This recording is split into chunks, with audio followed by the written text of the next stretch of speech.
a pleasure to work with you and appreciate you helping us to put these together for our students over this past semester. And I hope this is something that we continue into future years, Dean Mathur. So thanks again for all of your work providing this type of resource for our students. It's my great pleasure to introduce to you Dr. Andy Taylor.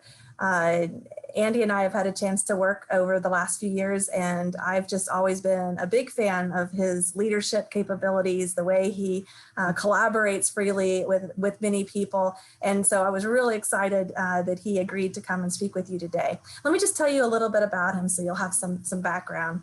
He's the technical director with KPFF Consulting Engineers in Seattle, Washington, which is a fantastic group. He's the lead for design of special seismic systems. That's really where his expertise is in, such as seismic isolation and seismic damping. He's also a specialist in seismic design of reinforced concrete structures, which is where we've gotten to know each other. He's had over 30 years of structural engineering research and practice experience, including 7 years that he spent with the Building and Fire Research Laboratory at NIST. So mixing it up a little bit as well. He's a current and past member of numerous technical committees and at the local and the national level. Currently, he's the chair of the American Concrete Institute 318 Building Code Committee, which will complete its next design code in 2025.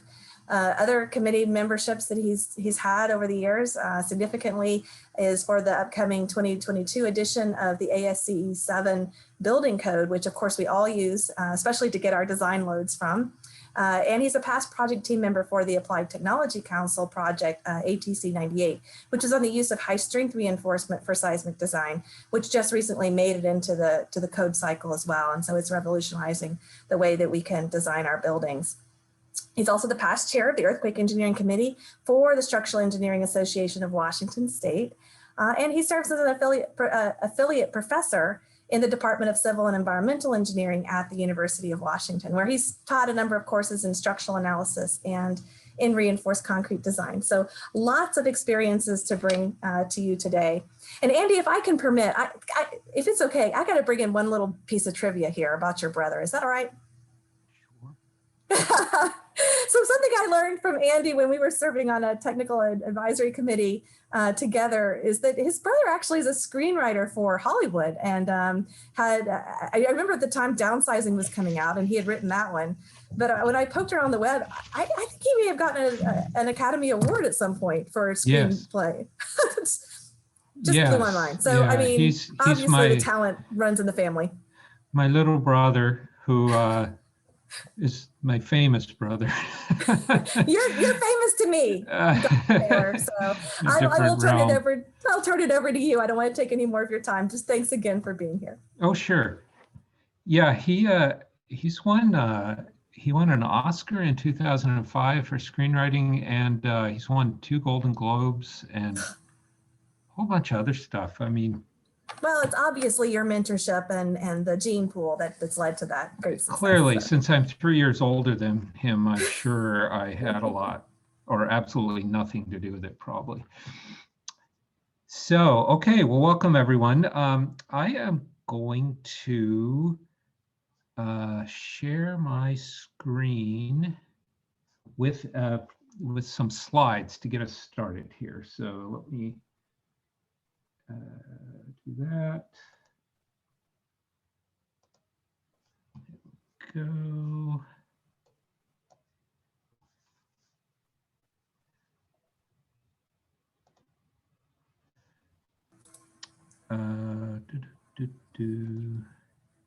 Share and I'll let you know as soon as they're up, Andy. So you'll have that confirmation. Okay. How is that? How is that? All right, it's starting. There it is. Okay, so you just see a full slide, right? Exactly, we see it, the full slide. Okay. Okay, so welcome. I was asked to speak on or lead a discussion really on making the transition from being a graduate student in engineering to engineering practice. So that is being a consulting engineer in whatever field you're in. let me just move to the next slide. There we go. Okay, so here's how I sort of picture this time going. And it's going to be very fluid.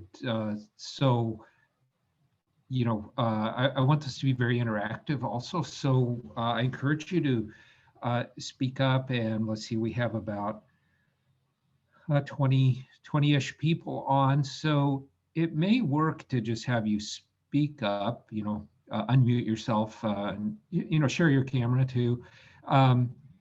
Also, we're going to have time for discussion and questions at the end. So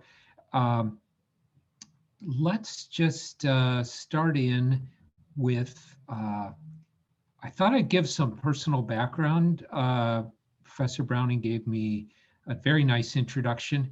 I wanted to just kind of lay out the course of my career, not because it's necessarily something that you should emulate, but I want you to know where I'm coming from, you know, with my background and my sort of upbringing and interests and so on.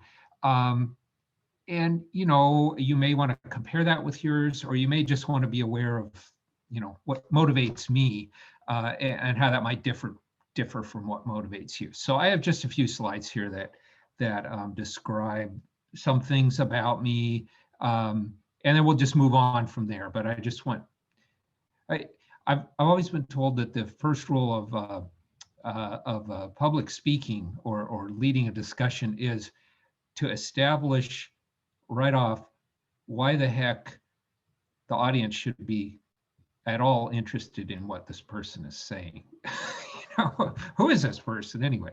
So here we go. Let me just start off with a quick rundown on kind of my chronology of how I got to where I am today. So I grew up in Seattle, and right now I'm in Seattle. I lived away from Seattle for about 11 years in various positions, but came back here, gosh, 21 years ago, 24 years ago, excuse me. So I grew up here in the Pacific Northwest. My first year of college, out of high school, I thought I wanted to be a musician. I played the piano, and it took me just a few months to discover that that was not the best career choice for me. I still love playing the piano, but it's not what I do for a living. So then I thought, what am I going to do? You know, what is the one thing I like to do? And I knew I liked drawing, drafting, and that was the one thing I was certain that I could do as a job and enjoy. So I went to a community college here in Seattle and studied structural drafting for 2 years and got an associate degree at the community college. And I worked for a little while as a drafter. Now that was in the days before all drafting was done on by computer. I was drafting with pen and pencil and paper and Mylar and all that stuff, but that's a whole different story. So while I was doing that, I realized I really liked sort of the engineering aspects of all the stuff I was drawing. And I went to the University of Washington and got a bachelor of science degree in '83. And then a very nice professor, Charles Roeder, encouraged me to go to graduate school. I had not been thinking of graduate school at all, and he actually helped me get a scholarship or a fellowship, and I got my master's degree at the university. And then I was, as most people do, I was gonna go out and find a job. Well, along the way, I was offered a position doing research at the University of Washington in the structures lab. And I have to say that's the most fun job I have ever had, working in the lab, breaking things, thinking about them, writing about them. It was great. And during that time, the same professor, Charles Roeder, encouraged me to get a PhD. In fact, he sort of insisted on it. That's kind of how he is. He just said, you need to do this, So, and that was not in my plans, but I did. And went to UT Austin and had a very fine experience there for 4 years. And I studied concrete bridge pylons for my dissertation with Jack Breen. And then upon graduating, I thought about, and this is maybe key to our discussion here, the traditional path for PhDs is to perhaps go into teaching, perhaps, look for a faculty position. And I sort of thought, well, I realized that to do that, you really need to be an entrepreneur. You've got to raise money. I mean, it's part of the deal of being a faculty member. And I am frankly not very good at raising money. So I did find a research position, though, at the National Institute of Standards and Technology that it did not involve raising money. But it involved a lot of interesting work. So I was there for 7 years doing research in earthquake engineering mainly. Fascinating time, got to know some great people, got involved in code development committees like ACI and so on. And then after doing research for about 7 years, I realized I really liked the reason I went into engineering is I like to build things. I like to put things together with my hands. I really like to figure things out. And research was allowing me to solve some very difficult and fascinating problems. But I really wanted to see some tangible result from what I was working on. And so I made the decision to go in to consulting engineering when we moved back to Seattle when our kids were young. Our families are here and so on. So we came back here, and I was very fortunate to get a position at KPFF, Consulting Engineers in Seattle. They sort of took a chance on me, and I'll explain more about this later, because I didn't really have any officially any design experience or consulting engineering experience. Here I was, a PhD, coming straight out of a research background. And I'll tell you a little more about that because that's germane to our discussions. So not to dwell on this timeline too long, but I just wanted to say that I made that transition in '97 from essentially academics into consulting. And at that time, it was very unusual. And that's why I say I was very lucky, because actually it's been fantastic ever since. And I've been there 24 years, almost 25 years now. Okay, so just sort of what I'm interested in, earthquake engineering, earthquake reconnaissance. I visited a number of earthquake locations after major earthquakes to learn from them. I am interested in, I guess, primarily, I would say, reinforced concrete design and behavior. Structural vibrations is something I spend about at least a quarter of my time on, maybe more. Floor vibrations, structural vibrations, and trying to mitigate those, characterize and mitigate those. Seismic base isolation on rubber bearings or sliding or even rolling bearings is something I've done quite a bit of. Also damping, adding damping elements to structures for seismic mitigation. And then something that's kind of ramped up for me in the past few years is the building code development, and this participation in building code committees, in particular ACI, which I've been doing for more than 30 years. And I'm, as was mentioned in the introduction, I'm currently chair of the ACI 318 Building Code Committee for the 2025 edition. And that's a really big job, but I'm really enjoying it. There's close to 150 people involved in the ACI 318 committee. I've got a lot of great help from ACI staff and so on, but I was just really pleased to be entrusted with that position, and it's going well despite the pandemic. We're making progress on the 318 committee.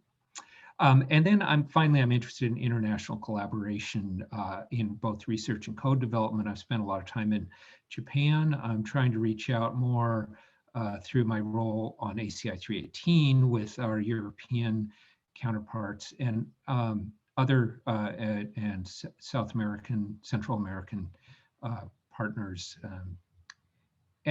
So that gives you a kind of a overview of what my personal interests are. And then these are non-engineering things. I like to play the piano. I like to row, although I pulled a muscle a couple days ago rowing, so I'm not going to be doing that for a few days. I love working on the house. I'm afraid if I was unemployed, that's all I would do. I like to repair, or in some case further damage, anything I can get my hands on. I love taking something that's broken and making it good again so it doesn't go to landfill. I love traveling internationally. Haven't been doing much of that in the last year. I collect vintage postcards. Who knows why, but I enjoy that. And I like looking at the history of different technologies, kind of digging into them and understanding how they evolved. So, okay, I think that's enough about me, but I wanted you to understand who I am and where I'm coming from and some of the things that I've, some of the steps I've gone through in my career and how those might relate to what you're considering. So let's talk about some points. I'm just titling this Making the Transition, and I wanted to give you a number of bullet items just to sort of get you thinking for our discussions. And these next few slides are kind of my perspective or my recommendations on making the transition to from graduate studies into practice. And so these aren't hard and fast rules. They're just kind of observations that I've made over the years. And, you know, they're things to get you thinking. So don't take these as directives. They're more like kind of my journal of what I would reflect on about making that transition. So you should, I recommend you think about your graduate study curriculum, whether you're nearing the end of it or at the beginning of it or in the middle of it. And if you're thinking about going into consulting engineering practice, think about the links between what you're doing and consulting engineering. Now, you may not have the opportunity to have developed an understanding of what a consulting engineer does. You may have some idea, but the sort of idea of what consulting engineers do and what they actually do day to day is sometimes not one and the same. So I would recommend, no matter what stage you're at in your graduate studies, that you work on developing relationships with consulting engineers, you know, as early as you can in your path through graduate school. But those people, whether they're, you know, friends of family or people you meet through faculty connections, or, you know, it's somebody who's been around the department for one reason or another, if you can get to know those people, they'll really sort of clue you in on what it is that engineering consultants do, what their concerns are, what they are day-to-day dealing with, and you might be surprised. For instance, I very often get asked, so what is the standard method in your office for designing concrete shear walls? What are the steps that you go through? And we don't have a checklist. It's different for every wall. I can't provide a list 1 through 20 of things we do to design a seismically resistant concrete shear wall. It's kind of up to the individual in a lot of cases, and there isn't so much this the way we do it. So there's things like that that might surprise you. So I recommend getting to know whoever it is you can talk with about consulting engineering and get an idea for what it is consulting engineers actually do. And at the same time, you'll learn about issues that are important to consultants, and you want to keep those in mind, because if you're pursuing a job in consulting engineering, you want to sort of put yourself in the consulting engineer's shoes. You want them to feel like you know where they are coming from. Okay. If you have a chance to do an internship, that's really great. It's a great way to get, not only to get experience, but for you to experience what it's like to be in a consulting office. And you may decide maybe that's not for you, or you may think it's great, or something in between. But it's good if you can do that. I know a lot of the larger consulting firms, like KPFF, we tend to take interns primarily between their undergraduate and graduate degree, meaning someone who's finished a bachelor's degree and is planning to go on to get a master's. That's a very typical, although by no means that's not the only type of person we hire as a intern. But consider an internship. That will help in a lot of ways. Okay, moving on to the next list of ideas. So I title this sort of exploring opportunities. If you're actively looking for work in consulting, this is my experience about what the kind of best use of your efforts are. The best thing I think you can do is network and research the consulting firms that you're considering working for. So by networking, I mean talking to anybody. Looking for work is a full-time job in itself. And don't be surprised at how much effort it takes to actively look for a position. You need to put in, hours every day, just like you would if you were working somewhere, to find a position. So talking to people and getting information is probably your first level of effort. Second thing you could do is I would say curate or take care of your online presence. That means if you have a web page, make sure it's up to date and accurate, and would look good to an employer. If you have a LinkedIn profile, make sure that's up to date and oriented towards the kind of work that you're looking for. And then any other online presence you have, just kind of look at it and think, well, if someone's out there trying to find out more about me, is that, am I presenting the side of me that I want people to see?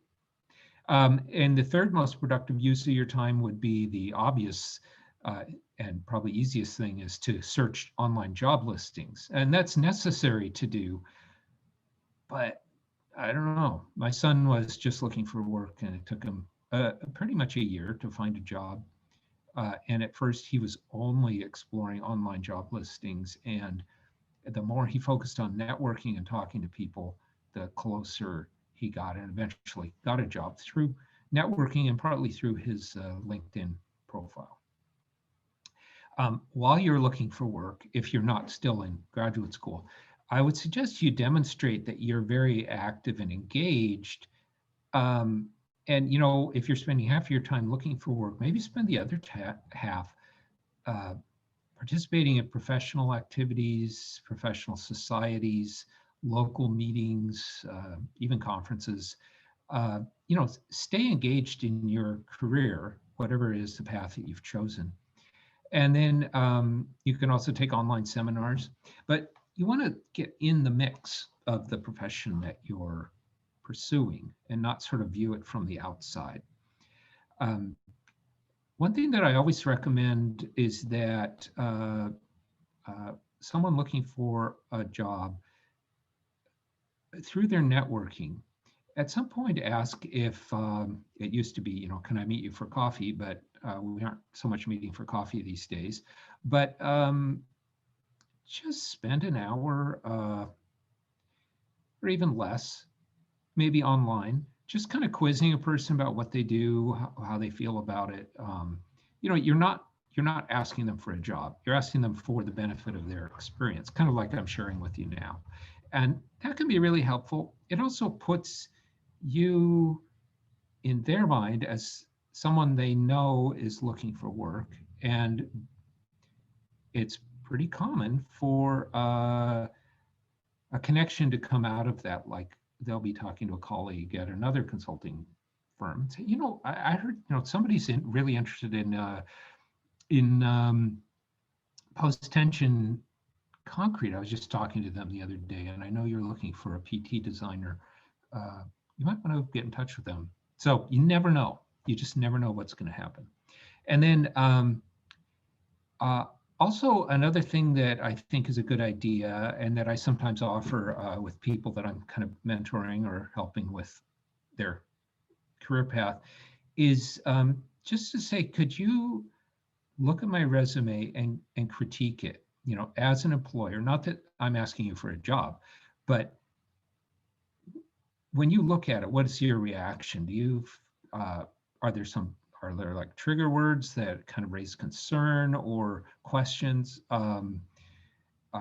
Should I be putting my work experience above my academic experience?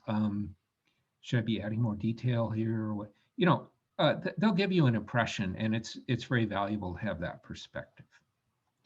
All right, and then these are just some tips on presenting yourself. You're after all, you're marketing yourself is what you're doing when you're looking for work. And I think the number one thing to keep in mind is that a person who is out advertising or expressing an interest in hiring someone, I find the biggest misperception is that the applicant has this sort of subconscious view that that person is going to give them a job in order to help them out, that they're bestowing on them a benefit that they need because they have the ability to give them a job, which is great. I mean, that's what you want. You want a job. The reason they're offering you that job, though, is not because they want to help you out necessarily. It's because they have a problem.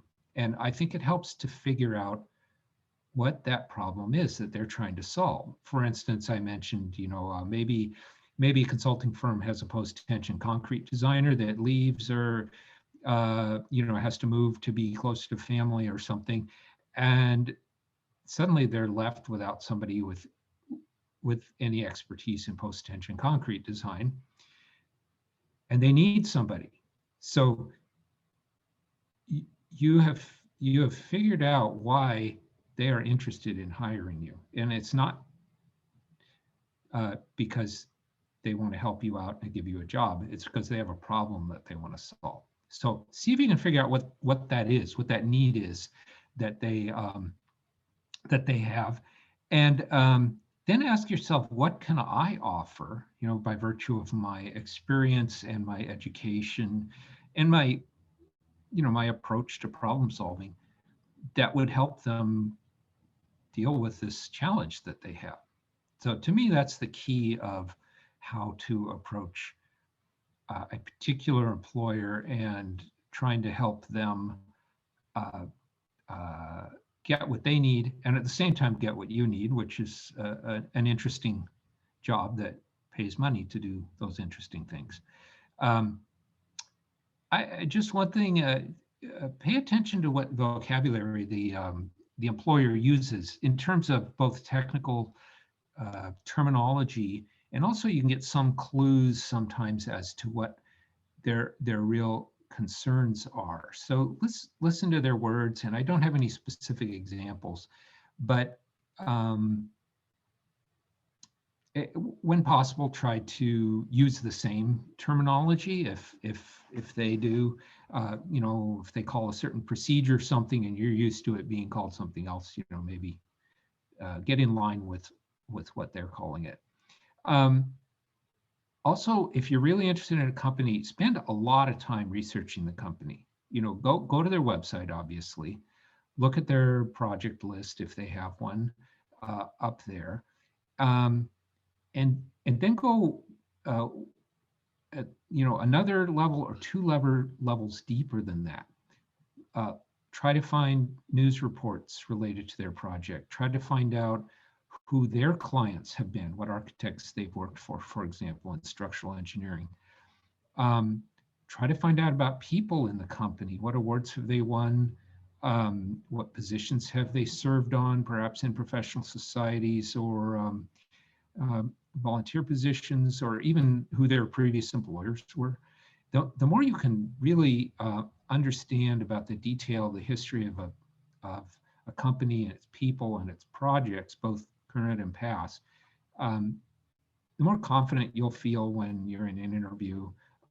You'll also attract their attention by demonstrating that you really are interested in understanding what's going on and what the history of that company is. And finally, just when you send a resume or post a resume, whatever, ask at least 2 other people to read it, because editorial errors, spelling errors, whatever, they get through no matter how many times you read your own resume. So, and that's not terrible if there's a typo in your resume, but it's just kind of a little hitch. And you want to get through that. You don't want any, using the word TO instead of TOO or something like that. Just make sure that's all squared away. Okay. And then interviewing, finally, this is the last slide on making the transition and my thoughts on that. As I mentioned, make sure you know as much as you can about the company. And in an interview, don't be too, if you're a very talkative person, don't be too anxious to talk. Obviously be engaged, but let the interviewer kind of cue you to respond, because the interviewer actually usually has some information to convey or a story to tell, or an explanation of why it is they're seeking someone for a position. So let them do that, but be prepared to speak when it's time to speak. And this is the most important point, perhaps, of this whole discussion, is you need to highlight to the person or people interviewing the practical aspects of your training and experience. So when I interviewed at KPFF, and I'd had, 7 years of graduate school and 7 years at a National Research Institute. I mean, what good is that to them if I can't design my way out of a wet paper bag?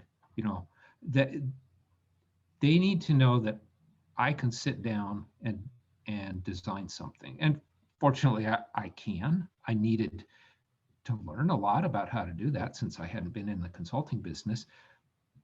But I had to emphasize how good I was, or how accepting I was of doing consulting work, and that I didn't hold myself, by virtue of my advanced degree, above anyone else in the office. In fact, I felt very much inferior to everyone else in the office because they had anywhere from 3 to 30 years of consulting experience that I was lacking. So make sure, if you did, say you worked in a laboratory as part of your graduate research. Say you did research and you worked in a laboratory. Well, emphasize not only, what you did in the laboratory, but that you designed the apparatus, that you specified the parts, that you built it, that you had to manage 3 or 4 people to get the work done.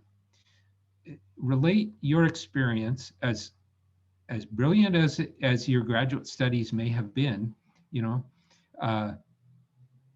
the real question is, what can you do for us, the consulting firm, to get our work done so we can serve our clients and get paid and go on to do more engineering the next day? So think about that. You'll always get asked in an interview, so do you have any other questions? And think about those in advance and make sure they're real questions, not kind of filler questions. Really think about what you want to know and have more than 2. I would say 4 or 5, because you may talk to various people.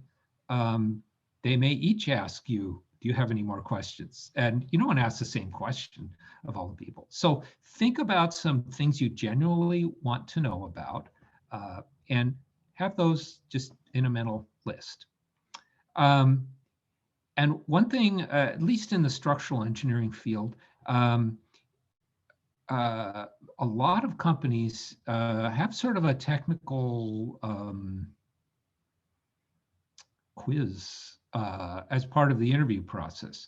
And by this, I mean, they'll say, either sketch out on a piece of paper or have something printed. Say, we found that here's an issue where this cantilever steel beam was vibrating too much under there was a Zumba class in the room that's supported by this cantilever beam. Tell us how you think you would approach that problem. And these quizzes aren't to test you like the SAT or some other or some test of your abilities. They're to see how you approach problem solving. And they aren't necessarily looking for the right answer. Like if you get the number wrong, you're out of there. They're trying to see if you can think on your feet and if you're thinking creatively and laterally and bringing in knowledge that you've accumulated through your graduate studies to solve a practical problem. So don't be surprised about that. I just put here, be aware of your body language. We communicate a lot through our kind of body language. We like if you're sitting back in your chair with your arms crossed, that's really not an inviting kind of posture to take. If you're leaning way forward and looking them dead in the eye, that's maybe a little aggressive. So just kind of be aware of how you're presenting yourself, but don't be too self-conscious about it, obviously. But be aware of things that might seem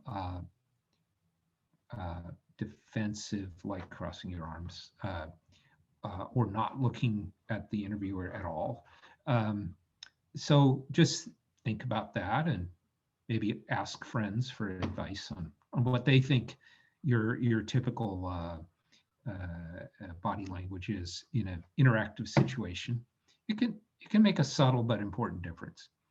And also, sometimes one of the most awkward parts of an interview is when you get to the end of the interview, you want to say, obviously you want to say, thank you very much, I really enjoyed this, so on and so forth. But you also might want to think about something substantive to say, rather than kind of the platitudes of, we're going to wrap up the interview now. If you think it's a job you really want, it doesn't hurt to say, I've really enjoyed this and I would really like to work here.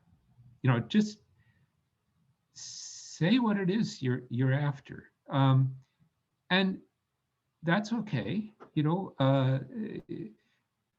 It demonstrates that you really want to engage in the company, and that you're on board, you're excited. Um, so think about that ahead of time, so you aren't kind of tripping over your words with regard to that. Okay. So, and finally, I just want to, before we get into some discussion here and questions, there are some pros and cons of having a graduate degree when you're working in consulting. And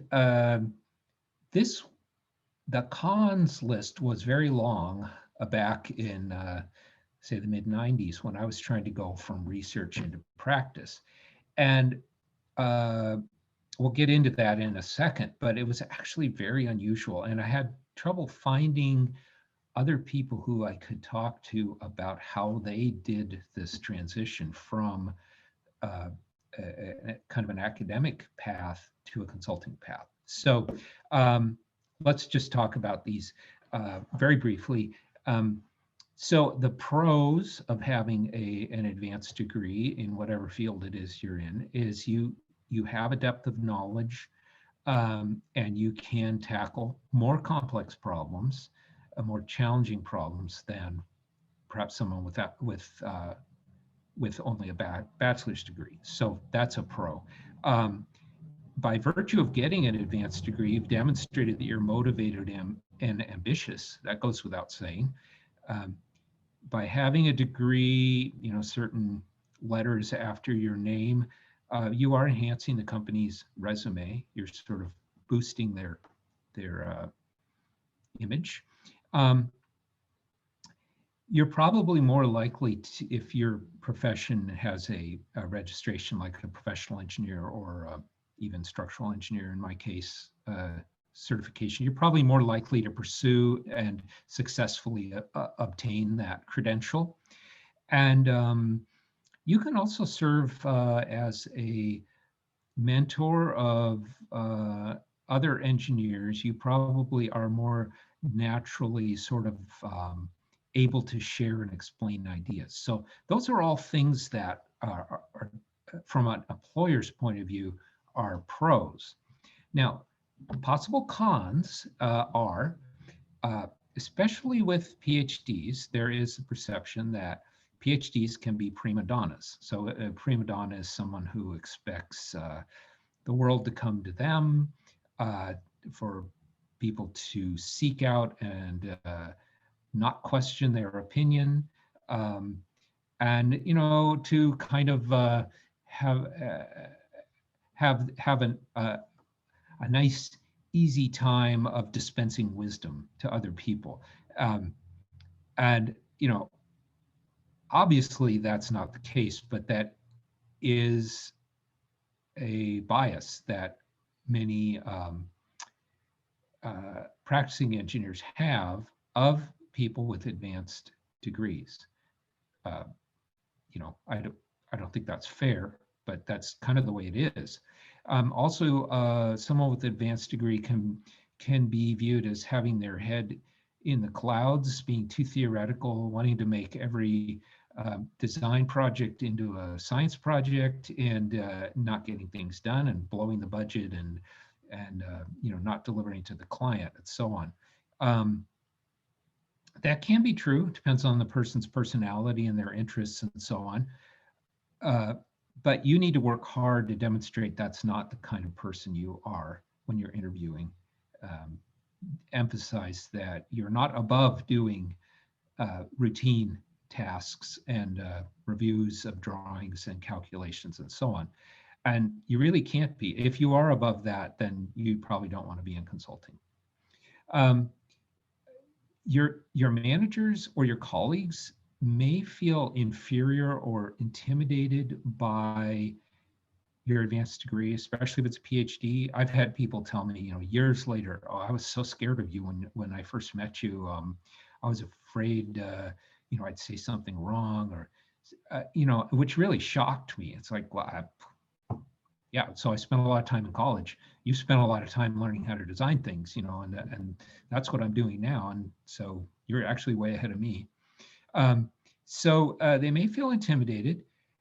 They may actually feel threatened depending on their personality, meaning, this person is going to dance circles around me in technical discussions, and I'm going to look stupid. And I really want to keep that person at bay, sort of, so I can do what I need to do and succeed. So that's a reality that does happen.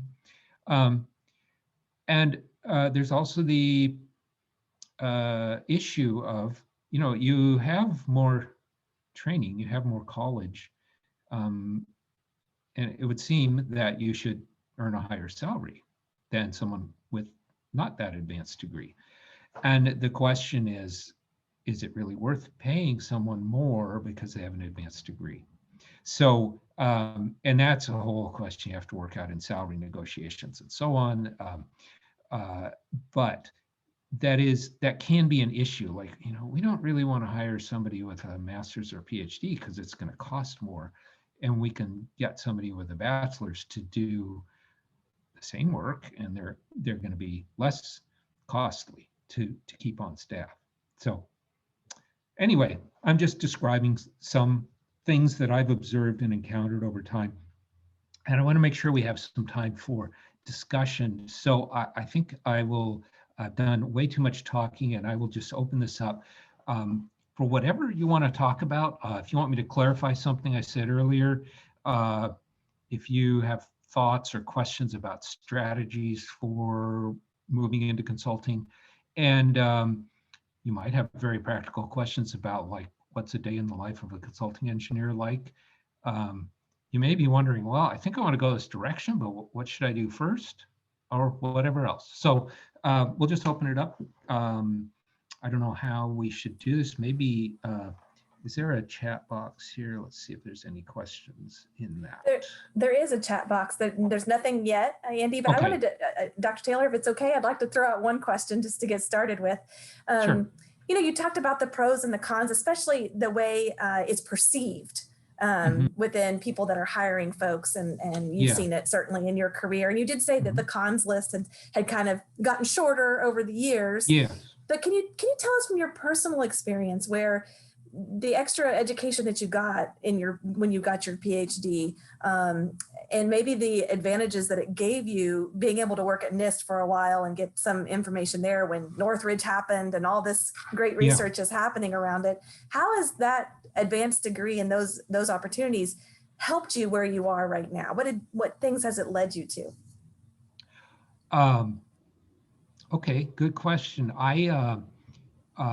I certainly value all of that experience that I had in graduate school, working at the University of Washington, working at NIST, working in the lab at UT Austin.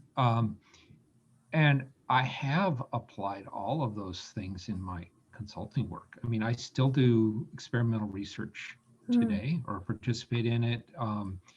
I do teaching from time to time. But I find that in the working environment, the whole of my experience, because it's quite rich in a variety of things, I can very often bring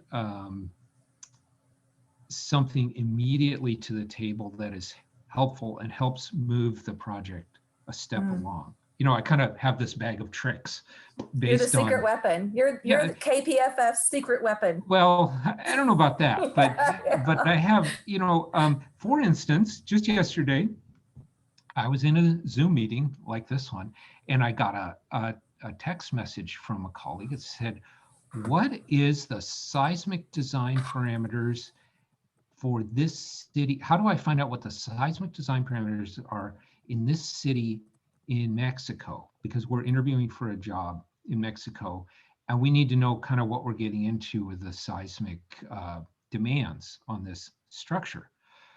And I was like, "You're asking me?" I mean, and then I thought, "Oh, I know Sergio." And Yeah, yeah. We both do.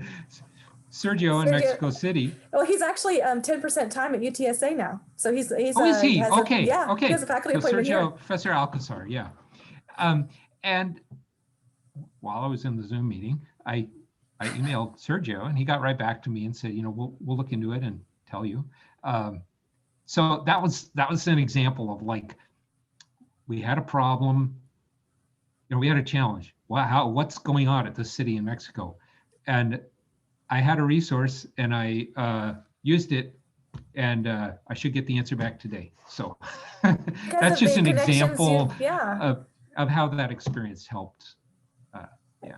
Because of the connections you've made, and I think your experience sets you up to know those people as well. Yeah. I think Jose, did you have a question? I'll be quiet now. No, I do have one question. Sure. I have a couple more, but I do have to leave shortly. Okay. But first, thank you for your time. It was Sure. actually a very informative presentation.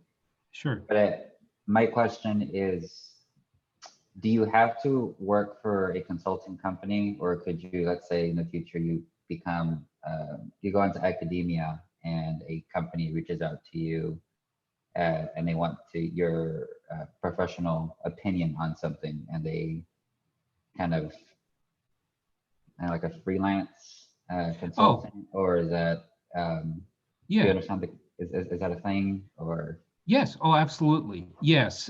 It's actually quite common. And at some universities, it's actually encouraged for faculty to do consulting. The reason for that is it keeps the faculty in touch with what's going on in the industry. And so, for instance, at the University of Washington, I've worked with 3 or 4 different professors on projects where I have brought them in to offer an opinion or help solve a problem. And so they have been, in essence, freelance consulting to our company. So that is very possible. One thing that you might want to consider if you're going to do that as in academia is to pursue getting a professional engineering license or certification.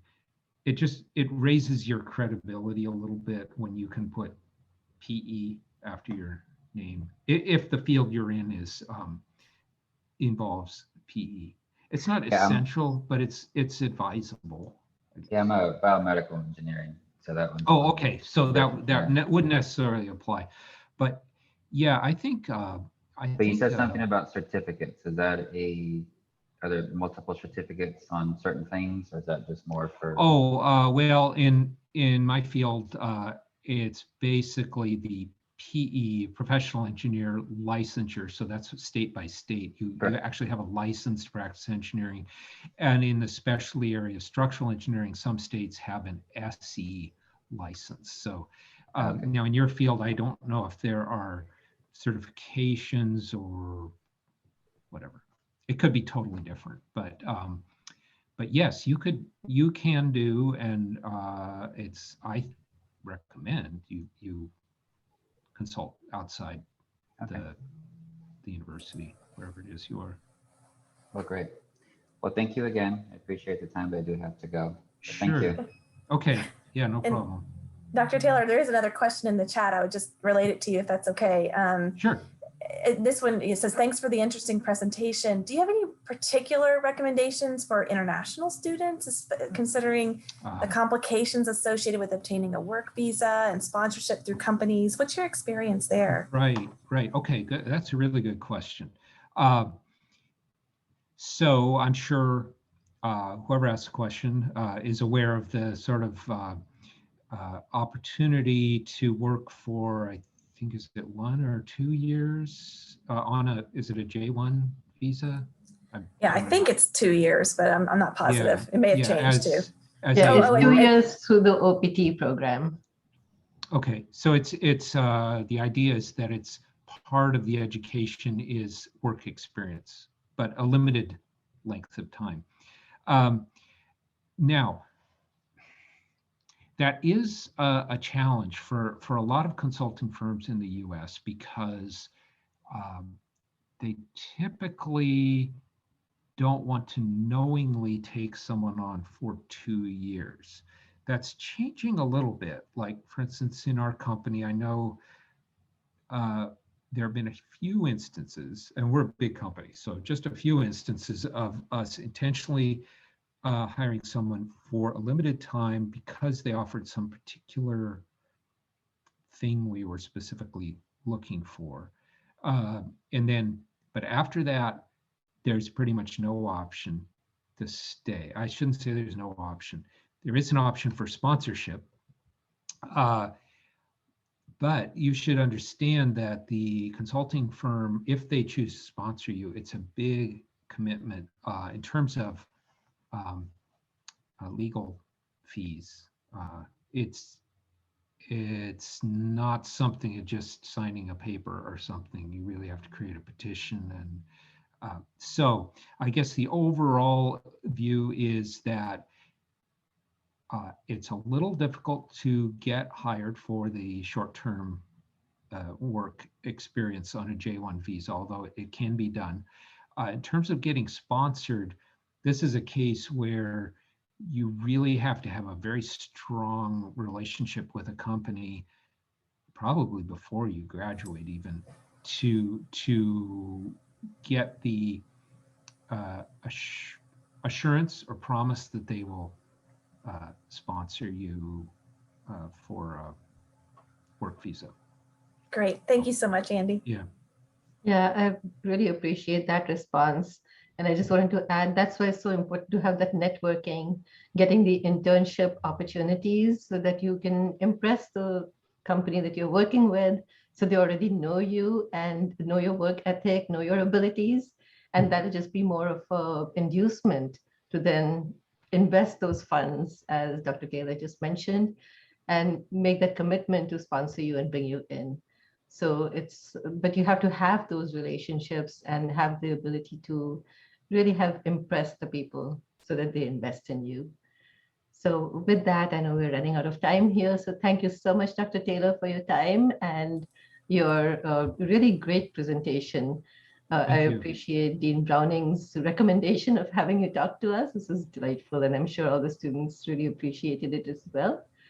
So thank you. Oh, and yeah, to all the students here, this is the last of our presentations for this semester, but we will be also having a whole new series next academic year. And we are hoping to bring back Dean Browning also to talk about her career trajectory, especially as a woman in areas such as construction and engineering, and how she became dean through all of these things. So please do look at those seminar series coming up, and please do attend. So with that, thank you so much, Dr. Taylor. Thank you. Thank you everyone for coming. Yeah. Okay. Andy, Bye. it was so good to see you. I do have to run to my next minute, but thank you very much. This is wonderful. Okay. Sure, no problem. Okay, talk to you soon. Bye-bye.